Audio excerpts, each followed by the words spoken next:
Okay, easy का मतलब ये होता है कि सिर्फ ऐसे पूछा जाएगा जैसे मुरली में बाबा ने कहा कि 4 प्रकार का बल चाहिए, तो कौन कौन से बल है, इसका जो आंसर देंगे वो इजी हो गया क्योंकि मुरली में है वो। मीडियम ये हुआ कि 2 मुरलियों से मिला के एक क्वेश्चन बनाया गया है। और डिफिकल्ट लेवल ये हुआ कि एप्लीकेशन बेस्ड है, मुरली में वो डायरेक्टली नहीं मिलेगा, वो इनडायरेक्टली ढूंढना पड़ेगा। और हो सकता है उसका कनेक्शन 1969 की मुरली से भी हो। तो ठीक है, मजा आएगा ना। यस। बाबा ने एक बहुत अच्छी मुरली, बहुत अच्छी बात कही है एक मुरली में, आपने सबने पढ़ा होगा जो भी रिवीजन करके आए हैं। बाबा ने कहा कि आप जो भी संकल्प करते हो वो बाप के पास पहले से पहुंच जाता है, लेकिन आप सुनाने का पार्ट बजाते हो, बाबा सुनने का पार्ट बजाते हैं। तो ये भी हमारा खेल है एक तरह से। अब एक मुरली रिवीजन करना क्या है, खेल है। तो जैसे वो पार्ट प्ले करते हैं ऐसे हम भी ये सारा पार्ट प्ले कर रहे हैं मिलके। तो ठीक है, थोड़ा डिफिकल्ट लेवल पे चलेंगे, मिक्स लेवल पे चलते हैं। ओके, तो आप ध्यान करेंगे तो आपको याद आएगा, बाबा कई बार बताते हैं कि मुख्य पुरुषार्थ ये है। ऐसे बाबा ने मुख्य मुख्य कई सारी बातें बताई हैं, और ये सिर्फ एक अव्यक्त मुरली में नहीं बताई है, अलग अलग मुरलियों में अलग अलग जगह आए हैं। तो आज इससे शुरुआत करते हैं, क्योंकि थोड़ा ब्रेन स्टॉर्मिंग करेंगे, शुरुआती थोड़ी अच्छी हो जाएगी। तो पहला प्रश्न ये है कि मुख्य फरमान कौन सा है। बाबा ने अव्यक्त मुरली में ही बताया है, और जो अब तक आपने रिवीजन किया है उसी के ऊपर आधारित है। तो बाबा का मुख्य फरमान कौन सा है। किसी ने बताया है आत्म अभिमानी बनो, किसी ने कहा है फॉलो फादर। अलग अलग आंसर आ रहे हैं। यस। तो ये बहुत इंपॉर्टेंट बात है याद रखने की, तो हमें याद रखना है मुख्य फरमान है निरंतर मुझे याद करो, ये मुख्य फरमान है। और मुख्य सब्जेक्ट क्या है।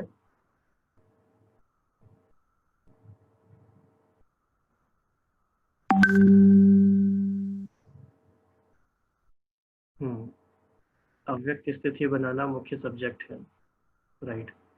तो जो भी भाई बहन पिछले रिवीजन सेशन में नहीं थे वो चाहें तो ये नोट भी कर सकते हैं, ये बहुत हेल्प करेगी बात। तो मुख्य फरमान हो गया, मुख्य सब्जेक्ट हो गया, और मुख्य पुरुषार्थ क्या है।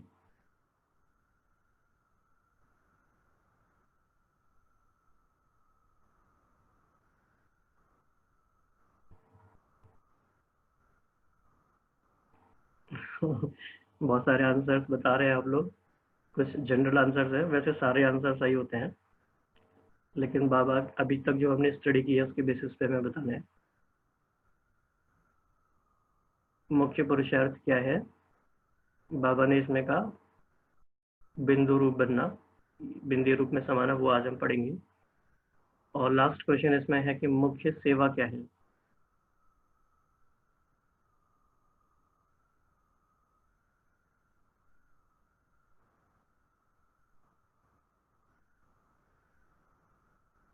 हम्म।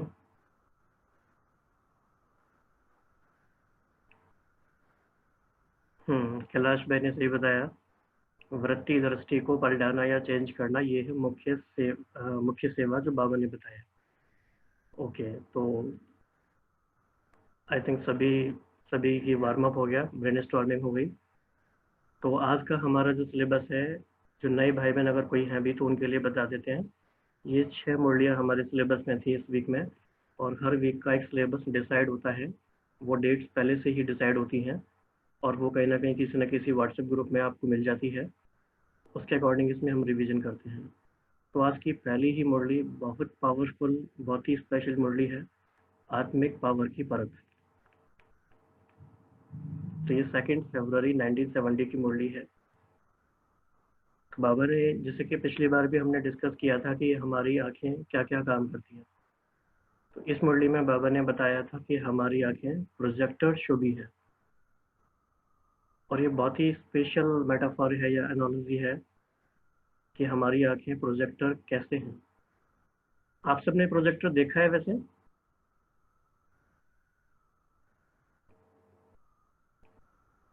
हाँ, अधिकतर भाई बहनों ने प्रोजेक्टर देखा होगा। और प्रोजेक्टर अलग अलग क्वालिटी के भी आते हैं, अलग अलग कंपनी के भी आते हैं। और कोई प्रोजेक्टर प्रोजेक्शन जब करेगा तो दीवार पे जो दिखाई देगा वो कितना क्लियर दिखाई देगा, वो किस बात पे डिपेंड करता है?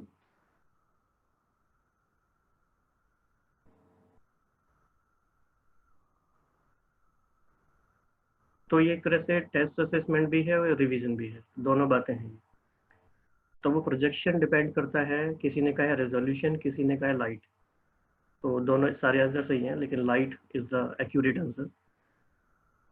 तो जितनी जितनी हमारे अंदर ज्ञान की लाइट आएगी, उतना हमारी आंखों के द्वारा सारी बातों का प्रोजेक्शन ठीक होता रहेगा, और जो आत्माएं हमारे सामने आती हैं उनको वो चीज़ें क्लियर दिखाई देती रहेंगी।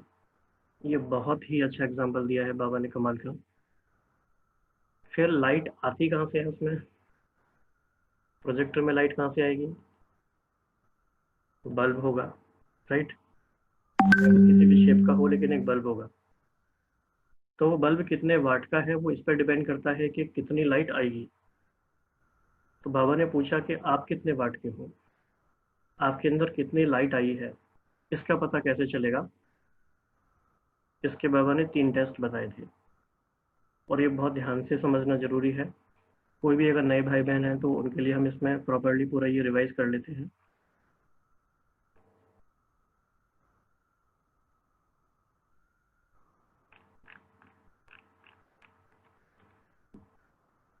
क्योंकि ये बहुत इंपॉर्टेंट टॉपिक है। तो बाबा ने पूछा कि अपना बल्ब देखा है कितने पावर का है? हर एक ने अपने बल्ब की पावर देखी है। फिर इंपॉर्टेंट क्वेश्चन है कि हमारी आत्मा कितनी पावरफुल है, इसकी परख किस आधार पे कर सकते हो? ठीक है। तो लाइट का गुण क्या है? जैसे ही लाइट आएगी तो क्या होगा, हर चीज हमें क्लियर दिखाई देने लगेगी कि कहाँ पर क्या है। इसी रीति से अपनी लाइट की परसेंटेज परखने का तरीका यही है। 3 बातें हैं। एक तो अपने पुरुषार्थ का मार्ग स्पष्ट होगा, अर्थात लाइन क्लियर देखने में आएगी। दूसरी बात है, अपना भविष्य स्टेटस भी देखने में आएगा। और तीसरी बात है, जिनों की सर्विस करते हो तो जितनी खुद की रोशनी पावरफुल होगी, उन्हों को भी इतना ही सहज और स्पष्ट मार्ग दिखा सकेंगे। वह भी सहज ही अपने पुरुषार्थ में चल पड़ेगा, अपनी मंजिल सहज देखने में आएगी। तो 2 बातें हैं इसमें अपने कनेक्शन में, तीसरी बात है जिनकी सेवा करते हैं उनके कनेक्शन में। तो अब हमें चेक ये करना है, क्योंकि फाइनल बात तो यही है ना, कि हमारी आत्मिक पावर कितनी बड़ी है। भले हम 5 ईयर्स से ज्ञान में हैं, या हम 5 मंथ से हैं, या हमें 10 साल या 20 साल भी हो गए, तो हमारे में कितनी लाइट आई है? तो आपको क्या लगता है, परसेंटेज में कैसे बता सकते हैं कितनी आई होगी? कितना हमारा रास्ता क्लियर हुआ है, स्पष्ट हुआ है, हर चीज़ हमें पता है। हमें बार बार प्रश्न पूछना नहीं पड़ता है कि ये कैसे करें, वो कैसे करें, इसमें क्या करना है, वैसे क्या करना है। तो कितना परसेंटेज लाइट आई है, अर्थात कितनी क्लैरिटी आई है, क्या कहेंगे? कोई भी बता सकते हैं। ओके, 60%। 60% से कोई ज़्यादा?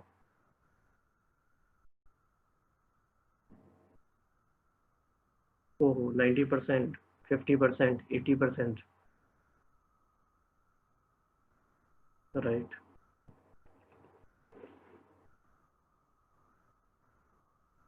Okay, great. तो ये हमारी सेल्फ असेसमेंट की बात है, ये हम चेक करते रहेंगे। फिर बाबा ने एक और बात बताई कि एक तो है, अभी लाइट अधिक होगी तो क्या होगा, और दूसरा है, बाबा ने कहा जैसे विनाश का टाइम होगा या डिफिकल्ट सिचुएशन होती है, अंतिम समय जो होगा, उस समय अगर बहुत ब्राइट लाइट होगी तो क्या होगा, तो भी उसका कोई फायदा है?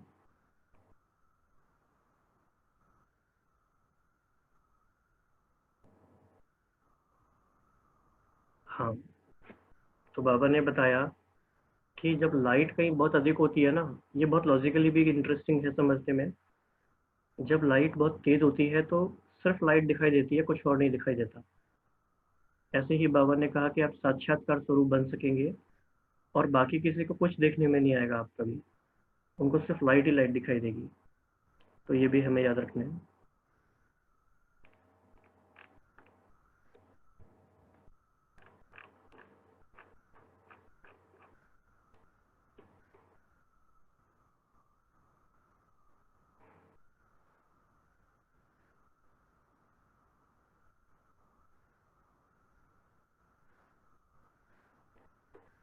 दूसरा बाबा ने बताया कि सर्विस में सफलता के लिए दो बातें याद रखनी है, नशा और निशाना। तो जो निशानेबाज होते हैं वो एक ही गोली से ठीक निशाना करते हैं, जिनको निशाना नहीं आता उनको 3-4 बार गोली चलानी पड़ती है। तो बाबा हमें निशानेबाजी भी सिखा रहे हैं। तो कभी नशा उतर जाता, कभी निशाना छूट जाता, ये दोनों बातें ठीक होनी चाहिए, जिसमें जितना खुद नशा होगा उतना ही निशाना ठीक कर सकेंगे। तो हमें क्या लगता है कि हम अच्छे निशानेबाज हैं, तीरंदाज भी हैं और अच्छे निशानेबाज हम हैं। अगर हम अच्छे निशानेबाज नहीं होते तो फिर हम क्या कहते हैं? क्या हम बहाना बनाते हैं? क्या हम डिफेंस यूज करते हैं? हम कहते हैं ड्रामा में ऐसा था। लेकिन ड्रामा वही है जो हम बनाते हैं। परिस्थिति ऐसी थी, ये हम कहते हैं। हाँ, कोई कहता है प्रैक्टिस चल रही है। ओके। हम नए हैं। ओके। ऐसा भी कहते हैं। हाँ, लेकिन अब हम नए नहीं है कोई भी। बाबा ने कहा था, बाबा ने इन्हीं मुरलियों में कहा है कि जो 7 डेज कोर्स वाला बच्चा भी है, बाबा उसे भी महारथ ही कहते हैं, क्योंकि उसने इतनी हिम्मत तो की कि अपना श्रेष्ठ जीवन बनाने के लिए इस रास्ते पे आना है।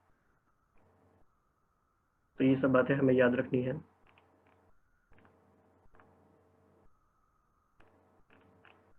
तो मुख्य बात इसमें हमने समझी कि आत्मिक पावर की फ़र्क क्या है और अच्छे निशानेबाज हमें बनना है। तो ये हमारी पहली मुरली। अब हम आते हैं सेकंड मुरली पर।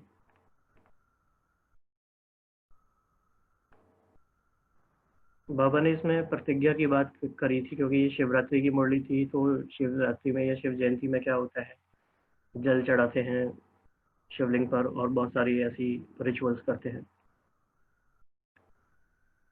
तो हमने इस ब्राह्मण जीवन में जब से हम बाबा के बने हैं, हमने भी बहुत सारी प्रतिज्ञाएं की हैं।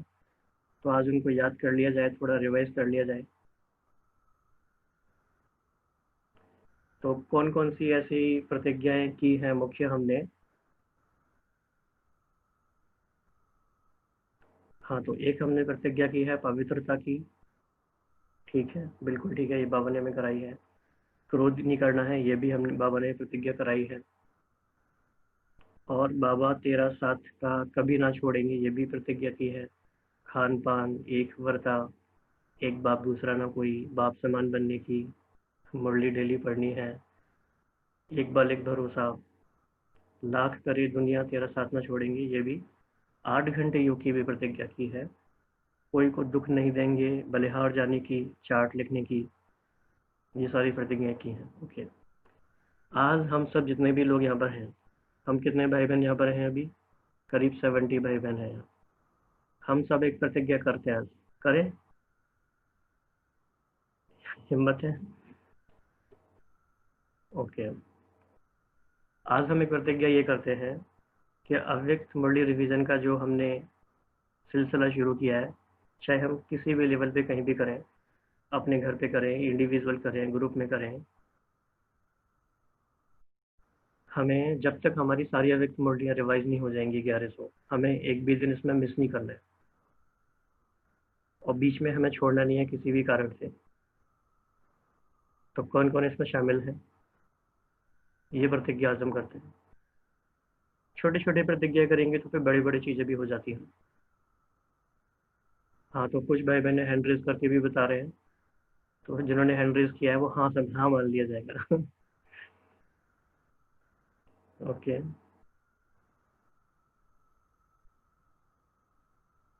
ठीक है, तो अधिकतर भाई बहन इसमें शामिल हैं, वेरी गुड।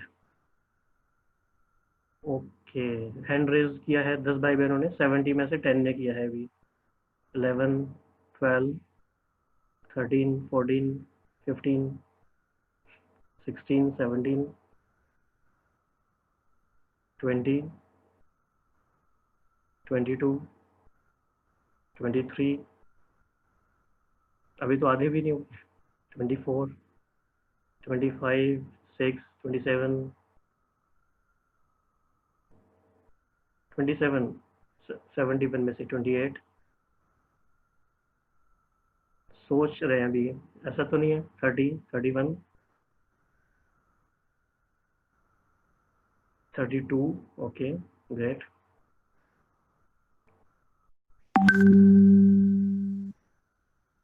33, और 35। इसमें 50 लोग डेली करते हैं 4 महीना से, डेली सुबह 69 से। भाई जी करते हैं वो प्रश्न नहीं है, प्रश्न ये है कि 1100 तक पूरा करेंगे, वो वाली बात है। हाँ हाँ, वही आगे भाई करेंगे, ये चलेगा। ये कर रहे हैं, मैंने शुरुआत से किए, चालू रहेगा, यही कहने का मतलब मेरा भी यही है। हाँ जी, हाँ जी, राइट। कुछ को भाई जी शायद सिस्टम भी नहीं पता होगा हैंडल करने का। हाँ हाँ बिल्कुल, आई अंडरस्टैंड, यस पता है। कोई बात नहीं। एक्चुअली ये सब एक्टिव, ये सब हाथ उठाने से, जैसे बाबा भी पूछते हैं ना कि हाथ क्यों उठवाते हैं, तो ये बिल्कुल वैसी ही बात है। सबको पता है कौन सी हाँ बात है, लेकिन याद रहता है कुछ लेता है। हाँ हाँ, बेचारा इतनी दूर से आया और आने नहीं दिए ये लोग भी। हाँ जी। बाबा ने फिर आगे इसमें मुरली में कहा कि पांडव भवन जादू का घर है, और हम सब ने ये अनुभव किया होगा कभी ना कभी कि पांडव भवन या मधुबन में टोटल कहीं भी जाते हैं तो वो जादू का घर लगता है। तो ऐसा क्यों होता है?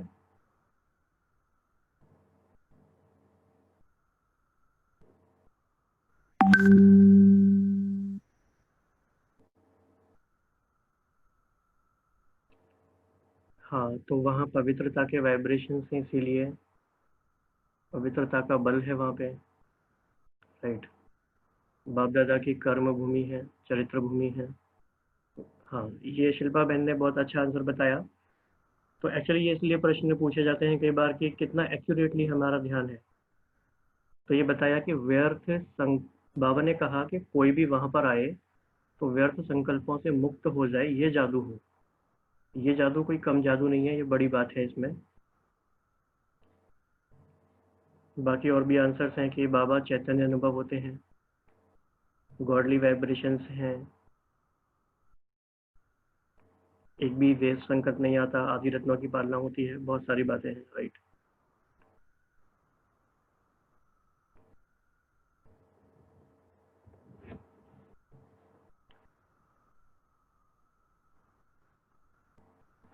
बाबा ने इसमें एक क्वेश्चन पूछा था कि खुमारी की निशानी क्या होगी, अगर हमें ईश्वरीय खुमारी है तो उसकी निशानी क्या होगी।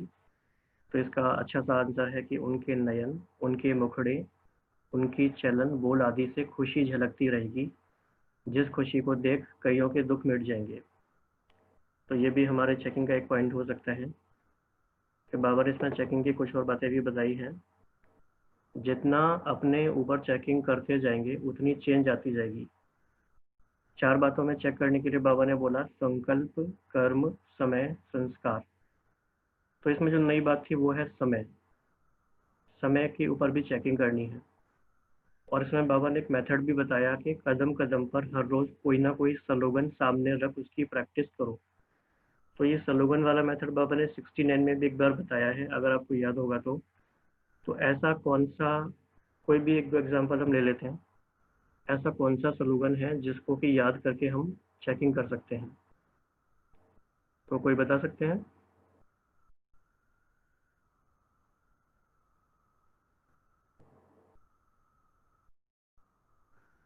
हाँ, जैसे कर्म हम करेंगे हमें देख के और करेंगे, ये एक बहुत अच्छा स्लोगन है।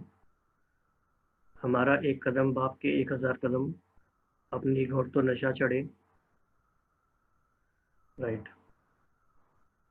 सच्चे दिल पर साहब राजी, स्व परिवर्तन से विश्व परिवर्तन होता है, राइट। तो ये अधिकतर भाई बहनों को ये पता है ये। ओके, अब हम नेक्स्ट मॉड्यूल पर आएंगे। बाबा ने 23 मार्च की मुरली में स्पीड की बात की है। पुरुषार्थ की स्पीड कैसी है?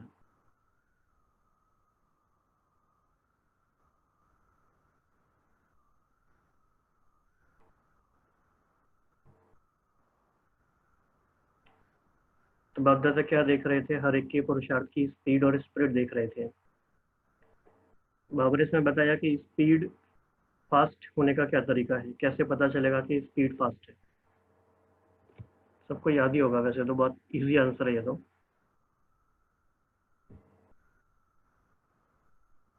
तो हमारा, हाँ राइट, बहुत सही बताया। तीव्र पुरुषार्थ या स्पीड फास्ट करने का तरीका है कि जो कुछ होता जा रहा है उसे फुल स्टॉप हम करते जाए। हमारा बिल्कुल भी कोई भी टाइम उस बात में ना जाए जो बात बीत चुकी है। तो ये बहुत इंपॉर्टेंट पॉइंट था।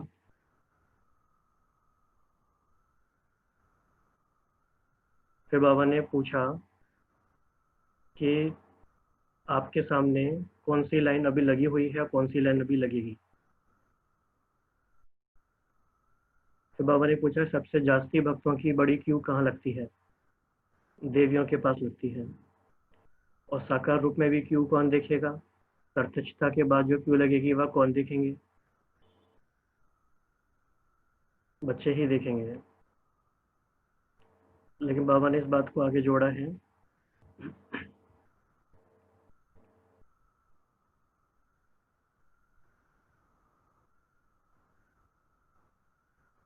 अपने संकल्पों से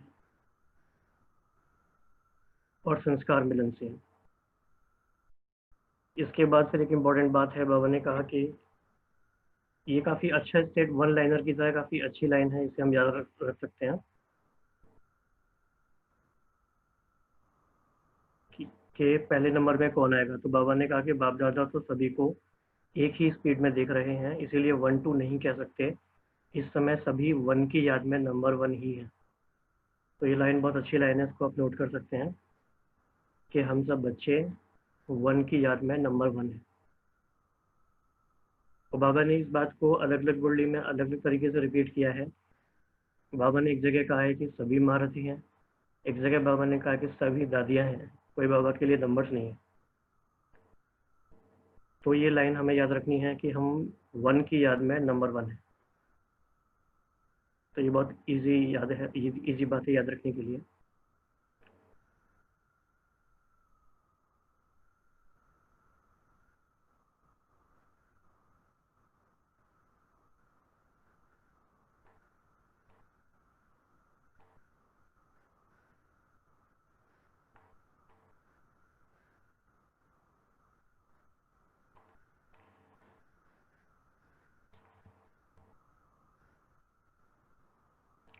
आप सबने अगर ये मुरली रिवाइज की होगी तो इसमें हमने एक बात बताई थी, वो काफ़ी अच्छी बात थी, उसको समझ लेते हैं। एक रिट्रीट हमने अटेंड की थी मदुरई में, तो उसमें एक स्पिरिचुअल एक्टिविटी हमने सीखा, वो सब हम लोग अपने अपने घरों पे भी कर सकते हैं और इसको बहुत तरीके से कर सकते हैं। बाबा ने इस वाली मुरली में बहुत सारी दादियों से बात की है, वो आपने देखा, बहुत सारी दादियों के साथ। आप में से सारे भाई बहनों ने नाम सुना भी होगा। दीदी मनमोहिनी, कुमारिका दादी, जानकी दादी, चंद्रमणि दादी, निर्मला शांता दादी, शांतामणि दादी, रतन मोहिनी दादी, मनोहर दादी, इतनी दादी, सारी दादियों के साथ मुलाकात बाबा ने एक ही मीटिंग में की है। तो हम ये एक्टिविटी क्या करेंगे इसमें, ये सब कुछ सीखना है थोड़ा ध्यान से, और इस तरह की चीज़ें हम कई और चीज़ों पे भी कर सकते हैं।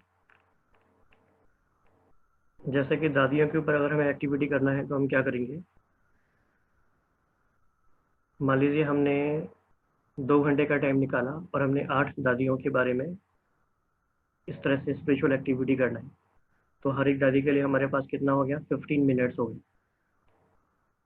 तो हम उन दादी जी को स्मृति में लाएंगे, उनकी विशेषताओं को स्मृति में लाएंगे और उनकी उन विशेषताओं के सहित उनको हम देखेंगे और उनके वो सारे गुण अपने में धारण करने का सूक्ष्म पुरुषार्थ करेंगे।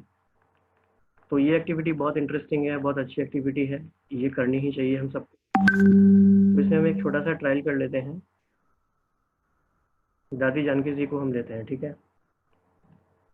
तो दादी जानकी जी की ऐसी 3-4 विशेषताएं, 5 विशेषताएं लेते हैं।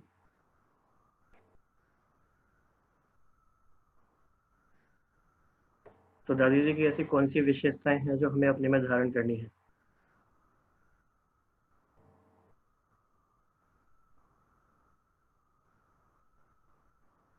ओके, सिंप्लिसिटी, मैं कौन मेरा कौन, लविंग, सच्चाई, सफाई, सादगी, निश्चय बुद्धि, इकोनॉमी, निर्माण, वेरी एक्टिव, यस, एक रस स्थिति,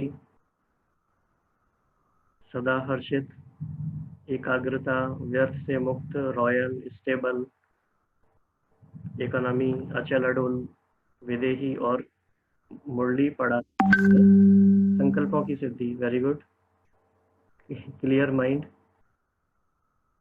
सदा बाबा बाबा करना, 3 बिंदु और 3 ओम शांति भी, मुरलीधर, एक बाबा में लगन, यस। तो इससे हमें ये समझ में आया कि बाबा कई बार कहते हैं ना, नवीनता लेकर आओ, कुछ नया करो, नए तरीके से करो। तो इस समय हम सबके पास तो हम बहुत अलग अलग तरीके से पुरुषार्थ कर सकते हैं। तो इसमें एक तरीका हुआ दादियों से के बारे में। इसी तरह से हम और किस किस चीज़ के बारे में कर सकते हैं? हम अष्ट शक्तियों को भी ले सकते हैं और 2 घंटे का प्लान बनाएं, या हम लगातार 4 घंटे का भी बना सकते हैं। आधा आधा घंटा हर एक शक्ति को देंगे। तो इस तरह से एक शक्ति को लिया आधा घंटा, उस आधे घंटे को भी हम 10-10 मिनट्स के 3 पार्ट्स में डिवाइड कर सकते हैं। तो सभी को पसंद है ये करना? करेंगे? हाँ, गुणों का भी कर सकते हैं, बिल्कुल, गुणों का भी कर सकते हैं, शक्तियों का भी कर सकते हैं। तो इसके बारे में अगले वीक हम बात करेंगे कि एक्सपीरियंस शेयरिंग करेंगे कि किस किस ने कैसे किया। और इसका चाहे तो हम अलग से भी एक सेशन रख सकते हैं कि ये जो एक्सपेरिमेंट है नवीनता लाने का, ये हमने कैसे कैसे किया है। हाँ, किसी ने बोला है स्वमान का भी कर सकते हैं, बिल्कुल कर सकते हैं। तो आइडियाज़ बहुत अच्छे अच्छे आ सकते हैं और ये बहुत आसान तरीका भी है।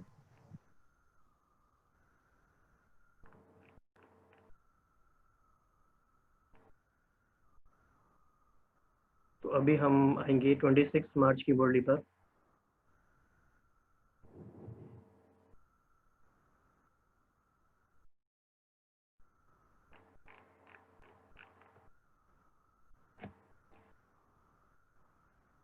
महारथी बन के गुण और कर्तव्य, ये बहुत इंपॉर्टेंट मुरली है, बहुत ध्यान से बहुत बातें समझनी है। तो सबसे पहले इसमें हम देखेंगे कि बाबा ने इस पहले ही पैराग्राफ में जो 8 क्वेश्चंस पूछे हैं, वो उनका डायरेक्शन क्या है, बाबा हमें किस ओर ले जाना चाहते हैं। तो बाबा ने पूछा कि आज बोलना है व बोलने से परे जाना है। बोलने से परे अवस्था अच्छी लगती है या बोलने की अच्छी लगती है? तो बच्चे भी होशियार हैं, बच्चे कहते हैं दोनों। बाबा विषय छोड़ देनी है, बाबा कहते हैं ज़्यादा अच्छी कौन सी लगती है? बोलते हुए भी बोलने से परे की स्थिति हो सकती है, ये इम्पोर्टेंट बात है, क्योंकि ये तो पॉसिबल नहीं है कि नहीं बोलें। तो दोनों का साथ हो सकता है, वह जब ना बोलें तब परे अवस्था हो सकती है। फिर तो कोई बड़ी बात नहीं हुई, जब नहीं बोल रहे हैं तो नहीं बोल रहे हैं, परे हैं। लेकिन जब बोल रहे हैं तब आवाज़ से परे है, क्या ये हो सकता है? अगर हो सकता है तो कब होगा? इस स्थिति में स्थित होने के लिए कितना समय चाहिए? क्या अब हो सकती है? तो जो भी नए भाई बहन हैं जिन्होंने अभी अभी स्टडीज शुरू की है, तो उनको ध्यान देना है ऐसी बातों पे। बाबा जो भी प्रश्न हमसे पूछते हैं उनका एक स्पेशल डायरेक्शन होता है, स्पेशल फोकस होता है। बाबा हमें कुछ हिंट्स देना चाहते हैं। तो बाबा कह रहे हैं कि प्रैक्टिस अभी शुरू हो सकती है कि कारोबार में नहीं हो सकती है। कई बार हम ऐसे सोचते हैं ना कि अभी ये बड़ा प्रोग्राम है, ये प्रोग्राम फिनिश हो जाएगा, फिर हम बहुत अच्छे से योग करेंगे। तो ये भी एक तरह से हमारा मन हमारे संग गेम खेलते हैं। बाबा कह रहे हैं कि नहीं, अगर हो सकती है तो क्या अभी से हो सकती है। और महारथी कहलाने का मतलब ही ये है, प्रैक्टिस और प्रैक्टिकल साथ साथ होना चाहिए। तो ये बात को कहने के लिए बाबा ने हमें इतनी सारी बातें बताई, क्योंकि यही महारथी बन के गुण और विशेषताएं हैं।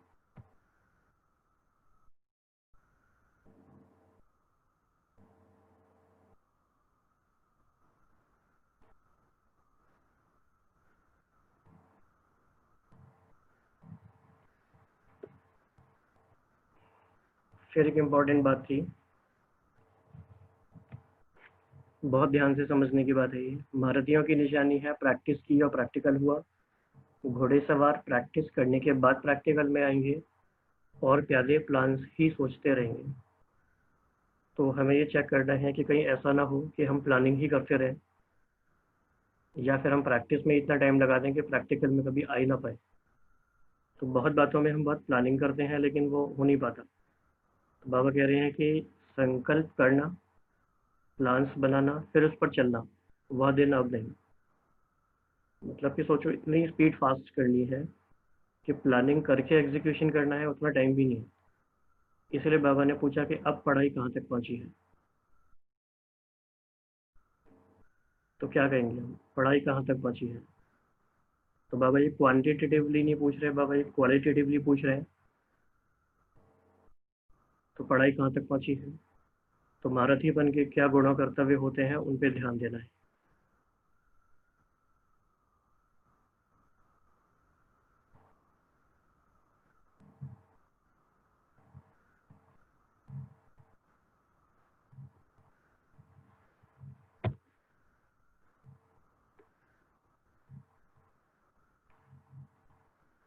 फिर बाबा ने पूछा कि महारथी हैं तो मतलब बचपन के खेल तो नहीं करने चाहिए, लेकिन बचपन का खेल क्या होता है? गुड्डे गुड़ियों का खेल।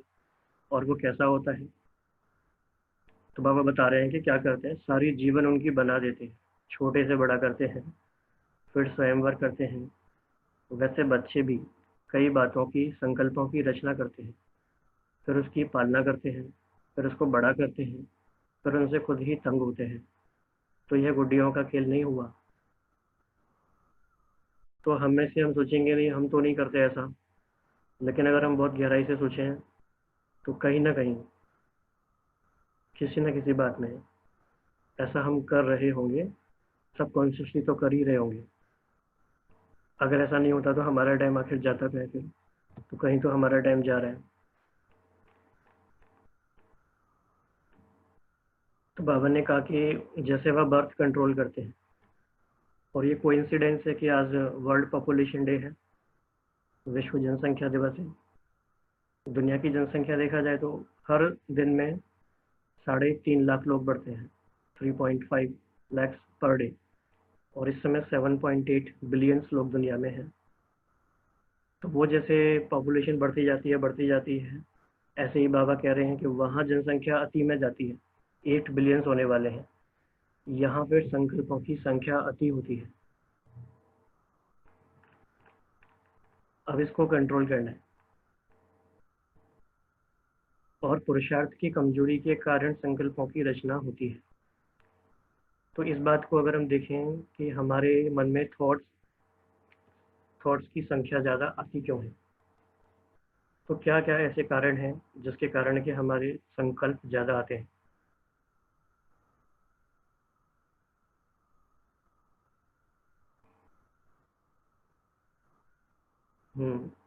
किसी ने बोला है हवाई के लिए बनाते हैं।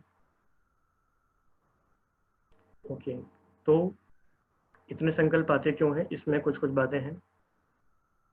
ड्रामा पे निश्चय की कमी है, ये बहुत अच्छा पॉइंट है। ये अच्छे से समझना है, जो नोट करना चाहते हैं कर सकते हैं। क्वेश्चंस आते हैं क्या क्यों, ये ट्रिकी पॉइंट है, क्योंकि कहीं प्रश्न आना भी जरूरी है। बाबा, आपको याद होगा हमने 69 की मुरली में देखा था कि जहाँ प्रश्न लगाना है वहाँ प्रश्न नहीं लगाया तो भी बाबा कहेंगे सही नहीं है। तो ड्रामा पे निश्चय की कमी के कारण संकल्प आते हैं, खाली रहने के कारण संकल्प आते हैं, पुराने संस्कारों के कारण आते हैं, संशय के कारण आते हैं, दूसरों को देखने के कारण आते हैं, क्लैरिटी कम है, साक्षी भाव की कमी है, ज्ञान का पेट्रोल कम भरा है, संस्कार बदलने हैं, दोस्तों और रिश्तेदारों से आते हैं। मैं और मेरापन के कारण आते हैं, पास्ट और फ्यूचर में रहते हैं इसीलिए आते हैं, राइट। कंट्रोलिंग पावर की कमी है, वेरी गुड। ये भी बिल्कुल बिल्कुल। देखो अब कितना हमारे आंसर्स मुरली के नज़दीक आ रहे हैं। यही हमें चाहिए कि कोई भी बात जब हम डिस्कस कर रहे हैं तो हम कितना हमारे संकल्प बाबा के संकल्प के संग कितना मैच कर रहे हैं, हमारा पॉइंट ऑफ व्यू और भगवान का पॉइंट ऑफ व्यू कितना मैच होता है, ये हमें करना है। पुरुषार्थ को लेके भारी होते हैं, अलबेलापन, पुरानी आदतें, स्वाध्याय नहीं करते, सीट पर सेट नहीं होते, पर चिंतन करते हैं, परिस्थिति आने के कारण हो जाता है, राइट। ड्रामा में एक्चुअली क्या हुआ ये नहीं पता, कर्म बंधन के कारण आते हैं, ये बहुत बड़ा रीज़न हो सकता है, और शरीर बीमारी के कारण भी आ सकते हैं। दूसरों को ज़्यादा देखते हैं, सरल चित्त नहीं रहते इसीलिए भी आते हैं। ये भी बहुत अच्छा पॉइंट है निखिल भाई। ठीक है, तो बहुत सारी बातें हैं। तो इस वीक में हमें ये लक्ष्य रखना है कि हम ऐसा क्या क्या विधि अपनाएं जिससे हमें ये सिद्धि प्राप्त हो कि हमारे संकल्पों की संख्या कम होती जाए। और ये एक दो दिन की बात नहीं होती, कई बार ये बिल्कुल ऐसी बात नहीं है कि हम आधा घंटे बैठ जाएं और एक भी थॉट नहीं आएगा, ये ऐसी बात नहीं है। ओवरऑल हमारी लाइफ की अप्रोच क्या है, हमने अपने जीवन को कैसे बनाया कि उसमें उन संकल्पों के आने के रास्ते ही हम बंद करते जा रहे हैं। तो ये ओवरऑल एक अप्रोच की बात है, इसी के कारण पर वो स्पीड तेज हो सकती है।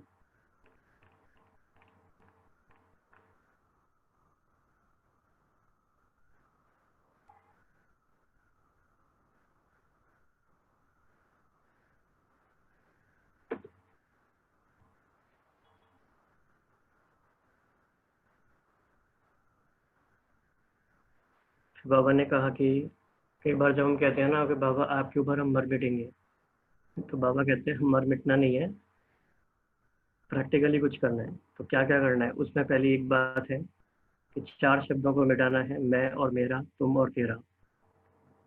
बाबा ने इस बात को काफ़ी महत्व दिया है। बाबा ने कहा है कि इन 4 शब्दों ने ही संपूर्णता से दूर किया है। फिर इसमें एक एग्जाम्पल भी हमारे सामने है। साकार के अंतिम बोल चेक किए, हर बात में क्या सुना, बाबा बाबा। बाबा ने कहा कि हर बात में बाबा बाबा कहकर बोलो तो किसी को भी तीर लग जाएगा। तो ऐसा एक्सपीरियंस है आपको?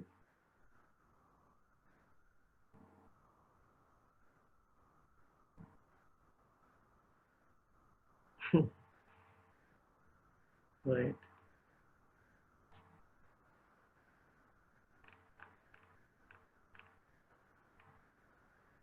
इसीलिए अगर रास्ता क्लियर होता है तो पहुंचने में कितना टाइम लगता है, उसी रास्ते में रुकावट है तो पहुंचने में भी टाइम लग जाता है। एक बात हमें ये भी चेक करनी है, पिछले अगर हम सिर्फ 1 महीना भी देखें और हमें ऐसा लगता है कि हम पुरुषार्थ की प्लानिंग तो कर रहे हैं या हम कुछ करना तो चाह रहे हैं पर वैसे हो नहीं पा रहा है, तो बिल्कुल हमें गहराई से चेक करना है कि क्यों नहीं हो रहा है। इसके लिए हम किसको जिम्मेदार मान रहे हैं, किसी सिचुएशन को कि ये ठीक हो जाएगी तो हम करेंगे, या ये हमें जिम्मेदारी खुद लेनी पड़ेगी। क्योंकि अगर रास्ता क्लियर है तो पहुंचने में टाइम नहीं लगता, और रास्ते में जो रुकावट है वो रुकावट किसकी वजह से है, वो अपनी ही रुकावट है और किसी की वजह से कोई रुकावट नहीं है। और जैसा कि हमने ये बात डिस्कस की कि मुख्य सर्विस है ही अपनी वृत्ति और दृष्टि को पलटाना। इसमें फिर एक एक्सपेरिमेंट ये कर सकते हैं या एक्सपीरियंस कर सकते हैं कि दृष्टि और वृत्ति की सर्विस प्रैक्टिकल में लानी है। तो यह सर्विस एक स्थान पर बैठे हुए 1 सेकंड में अनेकों की कर सकते हैं। यह प्रत्यक्ष सबूत देखेंगे, जैसे शुरू में बाप दादा का साक्षात्कार घर बैठे हुआ। तो इसमें क्या हमें करना है एक्सपेरिमेंट, वैसे अब दूर बैठे आपकी पावरफुल वृत्ति यह कार्य करेगी जैसे कोई हाथ से पकड़कर लाया जाता है। कैसा भी नास्तिक तमोगुणी बदला हुआ देखने में आएगा, वह अब वह सर्विस करनी है। तो इस वीक में हम एटलीस्ट एक आत्मा का टारगेट रखते हैं ऐसा कि किसी एक आत्मा की पावरफुल मनसा सेवा इस तरह से करेंगे कि जो बाबा से बिल्कुल दूर चला गया है या दूर रहता है, उसे हम अपनी पावरफुल वृत्ति से कैसे ऐसा अनुभव हो कि उसका हाथ पकड़ के हम लेकर आए हैं और उसकी वृत्ति बदल जाए। ये एक्सपेरिमेंट हम इस वीक करेंगे।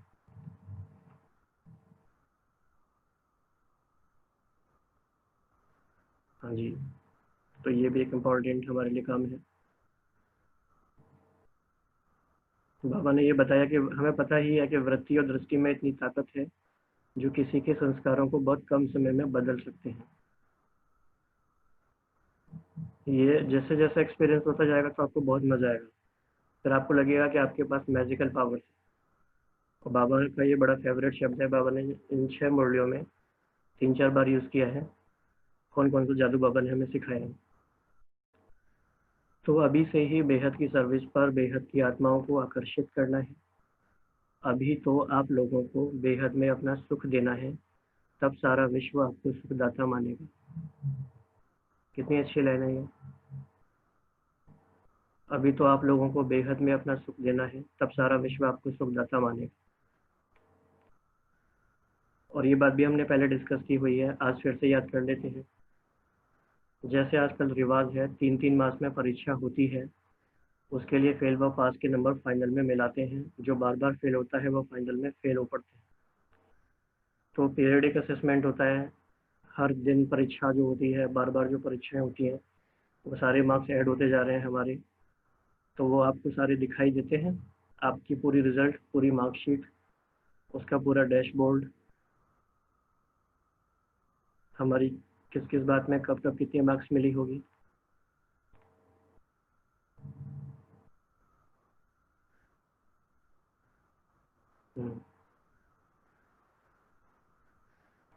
चेकिंग चालू है अभी, राइट।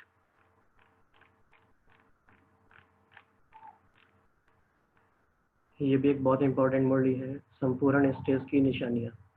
चेकिंग के लिए बहुत अच्छी मुरली है ये भी।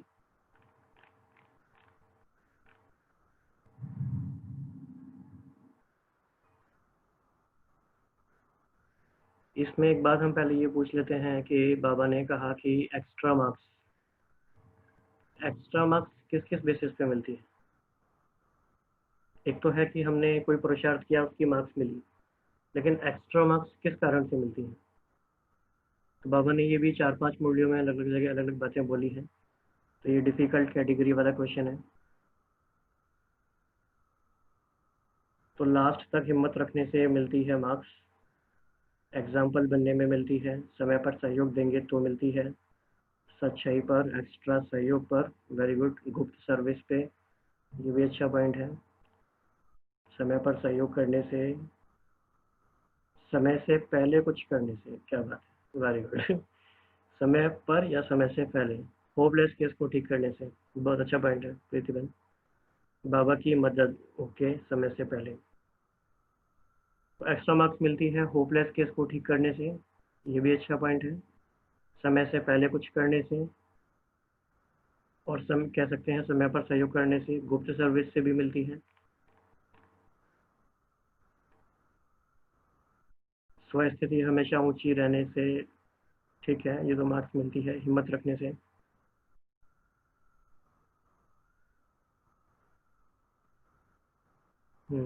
कुछ हम कॉमन पॉइंट्स बताते हैं, वो भी ठीक है, लेकिन अच्छा, जैसे बार बार आप बोल रहे हैं क्योंकि इस मुरली में है ही ये एग्जाम्पल बनने से, तो किस बात में किस किस बात में हम एग्जाम्पल बन सकते हैं ताकि एक्स्ट्रा मार्क्स मिल सके।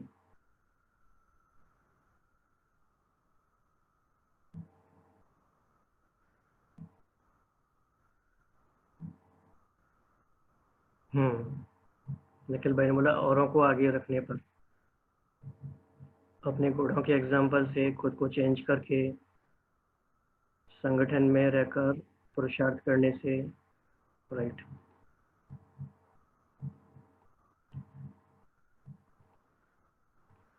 ठीक है, बाबा ने इस मुरली में और काफ़ी गहरी बातें बताई हैं, उनको हम देखते जाएंगे। इसका टाइटल याद रखेंगे, संपूर्ण स्टेज की निशानियाँ। तो अभी तो पढ़ाई शुरू ही हुई है, बाबा संपूर्ण स्टेज की बात भी कर रहे हैं।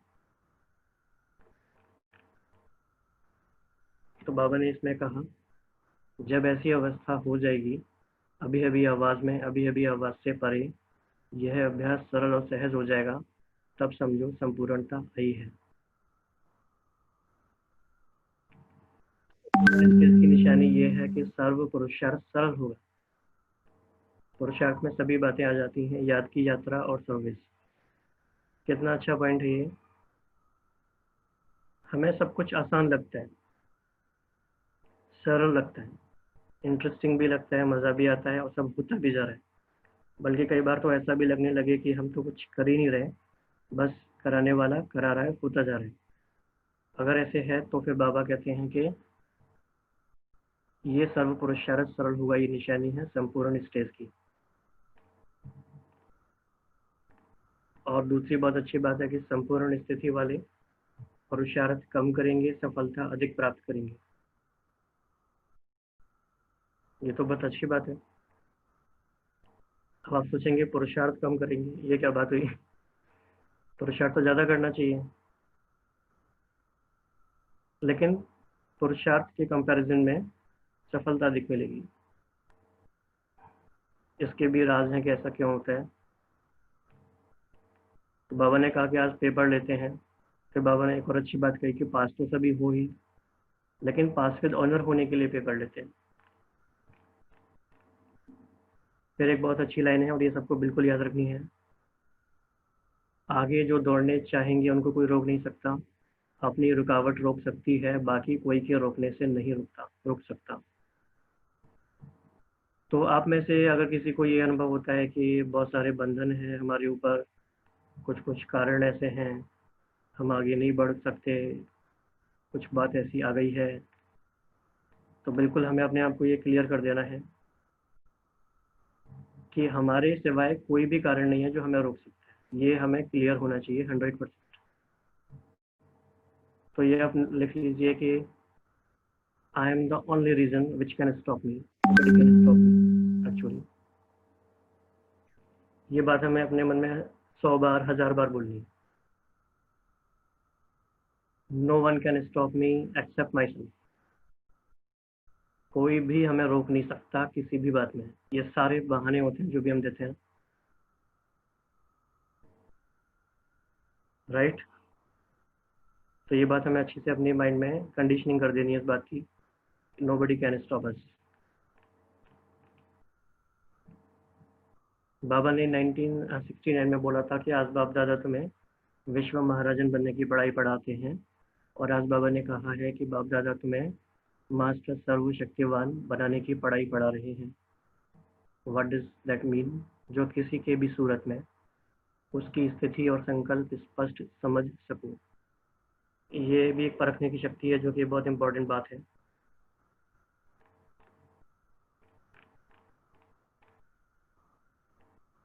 जितना जितना जिसका पुरुषार्थ स्पष्ट होता जाता है, उतना ही उनकी प्रारब्ध स्पष्ट होती जाती है और अन्य भी उनके आगे स्पष्ट होते जाते हैं। ये वाला पॉइंट हमने डिस्कस कर ही लिया।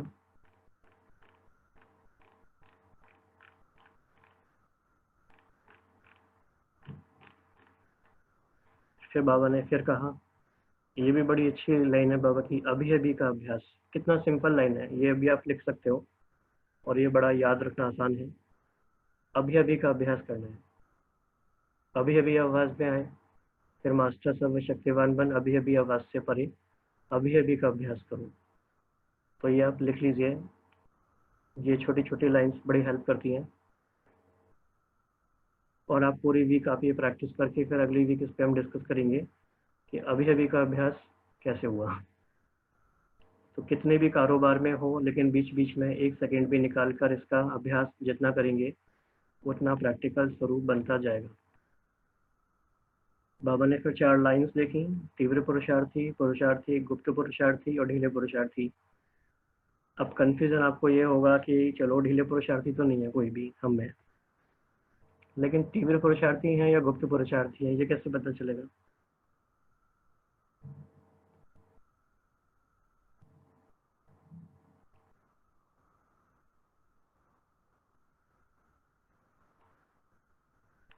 तीव्र पुरुषार्थी हैं या गुप्त पुरुषार्थी हैं, कौन सा अच्छा है, इस पे भी आप सोचना।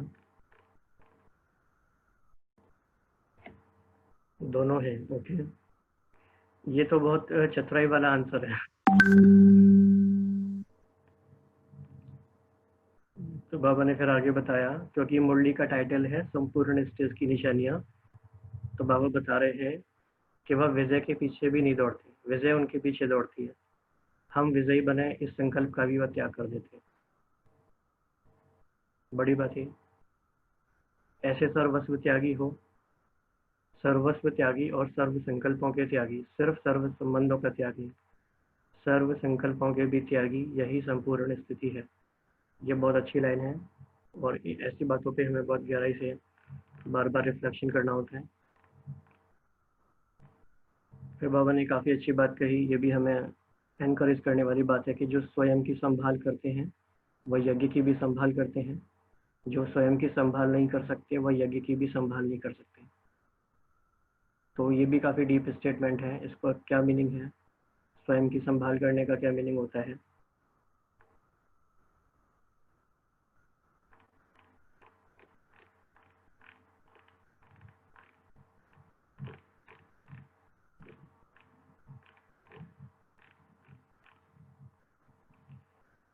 ये बहुत इम्पोर्टेंट लाइन है। बाबा कह रहे हैं कि आप लोग मन में जो संकल्प करते हो वह आपके मन में पीछे आता है, उनके पहले बाप दादा के पास स्पष्ट होता है, क्योंकि संपूर्ण बनने से ड्रामा की हर नूंद स्पष्ट देखने में आती है, इसीलिए ड्रामा की नूंद को पहले से ही स्पष्ट देख सकते हैं, इसीलिए भविष्य देख करके पहले से बात करते हैं जैसे कि पहले पहुंचा हुआ ही है। फिर जब आप लोग पार्ट बजाते हो तो बाप दादा भी पार्ट बजाते हैं, आप तो रिहान करने का पार्ट बजाते हो, बाप दादा सुनने का पार्ट बजाते हैं। तो ये बहुत मज़ेदार पैराग्राफ है, इसको आप डीपली रिफ्लेक्शन करेंगे तो ड्रामा के बारे में और गहरी गहरी बातें समझ में आएंगी। फिर बाबा ने बोला कि इन गुणों से सर्व के दिलों पर विजयी होंगे, जो संगम पर सर्व के दिलों पर विजयी बनता है वही भविष्य में विश्व महाराजन बनते हैं। ये भी सिंपल इक्वेशन है। अब कौन से गुण है वो, उपराम और साक्षी दृष्टा।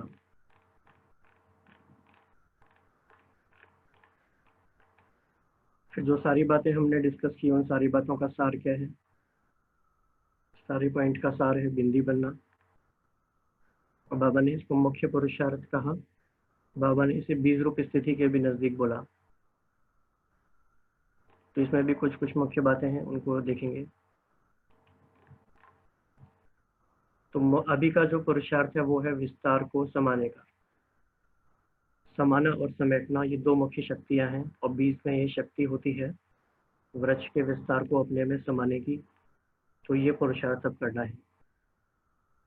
एक्चुअली हर रात को भी हमें यही करना होता है, हम सब यही करते हैं और बाकी दिन भर भी यही करना है। तो विस्तार करना सहज है, लेकिन विस्तार को समाना सरल हुआ है।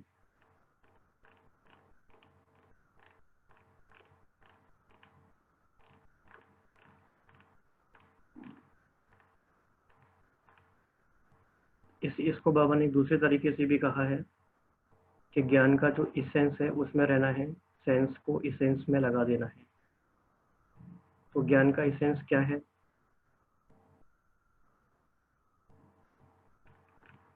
कौन कौन सी बातें हैं जो ज्ञान का इसेंस कह सकते हैं हम।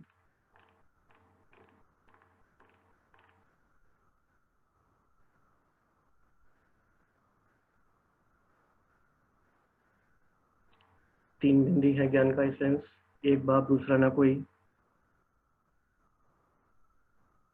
आत्मा बन के परमात्मा को याद करो, आकारी अलंकारी। ओके ठीक है। इसी में बाबा ने कहा कि समेटना और समाना यह जादूगरी का काम है। जादूगर लोग कोई भी चीज़ को समेट के भी दिखाते हैं, समा कर भी दिखाते हैं। तो यही जादूगरी सीखनी है, यही प्रैक्टिस करो और विस्तार में जाते फिर वहाँ ही समाने का पुरुषार्थ करो। जिस समय देखो कि बुद्धि बहुत विस्तार में गई हुई है उस समय ये अभ्यास करो।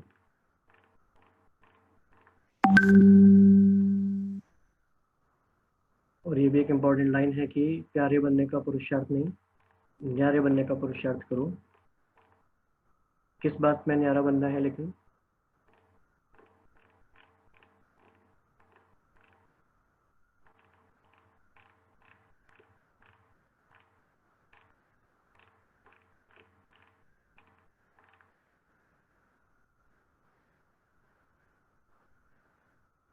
संस्कार से, सर्व बातों से न्यारा बनना है।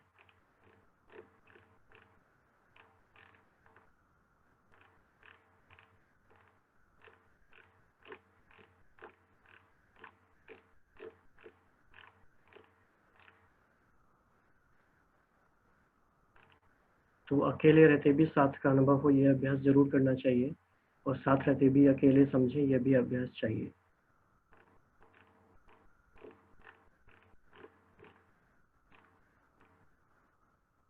और बहुत अच्छी लाइन बाबा ने लास्ट में बोला, भविष्य में बनना है सर्वगुण संपन्न, अभी बनना है सर्व शक्ति संपन्न। ये बहुत इंपॉर्टेंट लाइन है, ये भी आप नोट कर सकते हैं, वन लाइनर।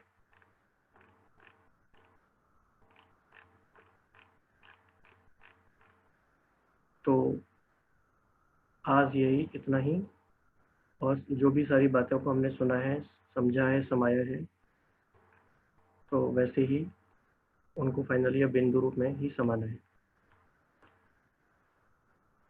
तो आज इतना ही करेंगे। ओम शांति।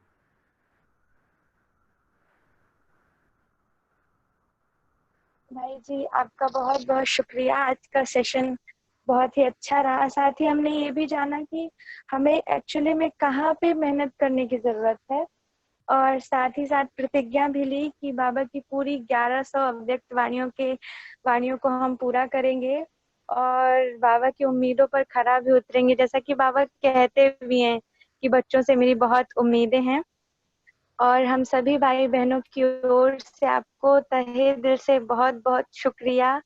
और हम चाहते हैं कि आगे भी आप इसी प्रकार से हमारी उन्नति के लिए अपनी विशेषताओं से हमें भरपूर करते रहिए। ओम शांति। राइट।